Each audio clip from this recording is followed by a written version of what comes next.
Um dia na vida de autora que não tem nada pra escrever. Gente, eu postei nos meus stories esses dias que os 2 livros que eu tava trabalhando eu terminei e eu enviei eles pra avaliação, um numa editora e um numa agência literária. Então, no momento, eu não tenho nada pra escrever de fato. Então, por isso eu tirei esse dia aí pra fazer alguns conteúdos pra vocês, gravar umas coisas, tirar umas fotos. Foi até por isso que no dia anterior eu tinha feito os Hitless Curls, que vocês viram que ficaram um pouquinho mais, eles ficaram um pouquinho fortes demais, mas eu queria fazer isso pra eles durarem bastante, eles duraram uns 3 dias, então acho que tudo bem.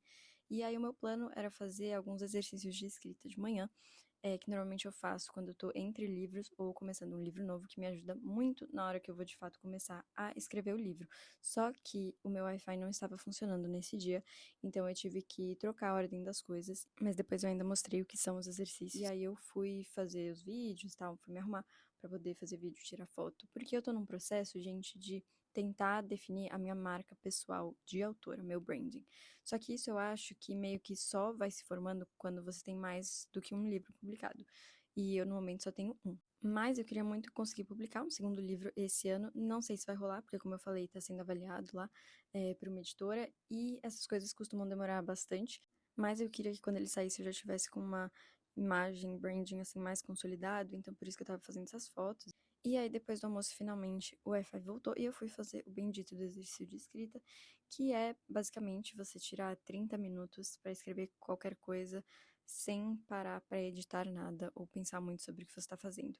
Então eu costumo escolher um personagem que está na minha cabeça ou uma cena que eu estou pensando, e aí eu faço esses exercícios que é para realmente testar o que funciona ou não. Isso normalmente eu faço quando eu estou planejando um livro, e aí na hora de escrever eu já sei o que funciona e o que não funciona. Eu tô fazendo isso para um possível conto que talvez eu publique esse ano, para não deixar vocês sem nada. E aí depois eu fui fazer uma pausa, porque, gente, a cada 2 horas de tela você tem que olhar pro longe para descansar os seus olhos. Então, por isso que eu fui sentar do lado de fora um pouco para ter esse descanso visual e da minha cabeça também.